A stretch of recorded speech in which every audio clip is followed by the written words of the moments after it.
Was this a preview of the Super Bowl? Absolutely. And the reason I say it, two best teams in the National Football League, that's what I believe.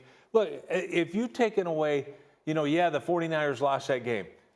They played phenomenal. You look at the way their defense played. I thought it was a terrific game, and their game plan was good.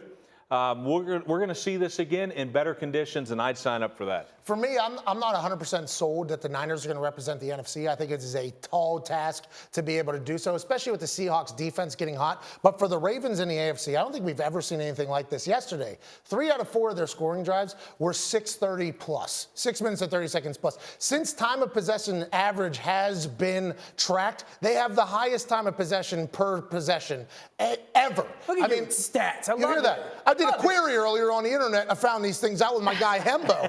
It's one of these things where this offense is impeccable, right? It's indefensible in your eyes. Mm-hmm. The defense, Marcus Peters had a little bit of an up and down game, which I think is normal, but he'll be able to turn it up. Their defense is solid. In their special teams, they don't punt that much. Sam Cook's one of the best in the games. And Justin Tucker's the most pure ball striker I've ever seen. As a well-rounded team representing the AFC, feel very good about the Baltimore Ravens. Dan, was there something in particular, like on fourth down, that stood out to you when you were watching? And that's why I'm not ready to jump in on the Super Bowl rematch. Because if you go to San Francisco and they have 4th and 1, they're averaging 6 yards a carry running the football, dominating in the run game. And then to decide to go with the shotgun on 4th and 1 in their own territory or in Baltimore's territory and throw the football. That just made no sense to me. They don't know who they are. Baltimore does. They get 4th and 1. Hey, let's run quarterback sneak behind Marshall Yonda, the best right guard in football.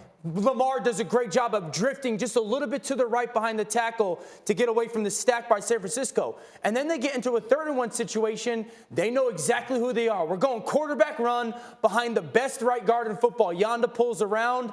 I thought Lamar did an outstanding job of not bouncing this ball outside. Watch, in this moment right there, he can bounce out, try to use his speed or get behind Yonda. Watch him just put his left foot in the ground right there and hug 73. There's a difference between one team kind of not knowing who they are, playing to their strengths, and the other team who ended up winning a football game did it. And for that reason, do I think Baltimore's got a better chance? Yeah, because I trust that in those moments, they're going to play to their strengths. Well, the biggest difference is that Baltimore has a quarterback that can run in short yardage situations where Garoppolo can't do it. So that was the difference in this game. They keep drives alive like that. But I'm going to say this.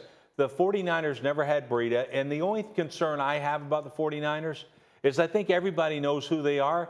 The only thing that they don't know is Kyle Shanahan at the end of the game. Run the football. That's my point. Run the football. You never did it in Atlanta, cost you a Super Bowl. Wow. And you never did it against Seattle. That cost you a game. And in this situation, run the football. So he's got to find out who the hell he is. Your dad would have run the football. He needs to run the football. Good teams win, great teams cover. Baltimore did not do that. Thank you for watching ESPN on YouTube. For more sports, more analysis, download the ESPN app. And for live streaming sports and premium content, subscribe to ESPN+. We'll see you there.